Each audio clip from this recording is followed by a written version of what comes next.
നോമ്പായപ്പോൾ മുതൽ വിചാരിക്കുന്ന കേട്ടോ, നോമ്പിൻ്റെ എല്ലാ കാര്യങ്ങളും ഒന്ന് വീഡിയോ ചെയ്തിട്ട് എന്നും ഡെയിലി വ്ളോഗൊക്കെ ചെയ്യണം എന്നൊക്കെ വിചാരിച്ചായിരുന്നു. സ്കൂൾ കഴിഞ്ഞ് വന്നു കഴിഞ്ഞാൽ പിന്നെ അടുക്കളയിലൊരു യുദ്ധമായിരിക്കും. അപ്പോൾ അതുകൊണ്ട് തന്നെ എനിക്ക് വീഡിയോ എടുക്കാനൊന്നും പറ്റില്ല.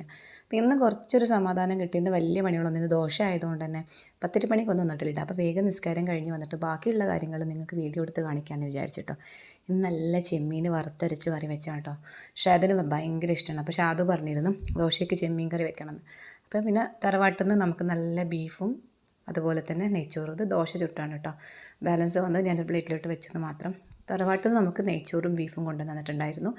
ഞാൻ ഇന്ന് ദോശയും അതേപോലെ തന്നെ ചെമ്മീൻ കറി ഉണ്ടാക്കിയിട്ടുള്ളത് കേട്ടോ. 2-3 ദിവസം, ഇന്ന് 4ാമത്തെ നോമ്പാണല്ലോ, 3 ദിവസം പത്തിരി ഉണ്ടാക്കിയപ്പോഴേ മക്കൾക്ക് മടുത്തു. പത്തിരിയും ചിക്കൻ കറിയൊക്കെ അവർക്ക് മടുത്തിട്ടുണ്ടായിരുന്നു. പിന്നെ ഇതാ എനിക്കുള്ള ബോട്ടിൽ വെള്ളം കുടിക്കാൻ, ഇത് നോമ്പ് പറഞ്ഞത് മുതൽ സ്ഥിരമായിട്ട് ഇങ്ങനെ രാവിലെ സുബഹി ബാങ്ക് കൊടുക്കോളം ഇത് കുടിച്ചുകൊണ്ടിരിക്കണം.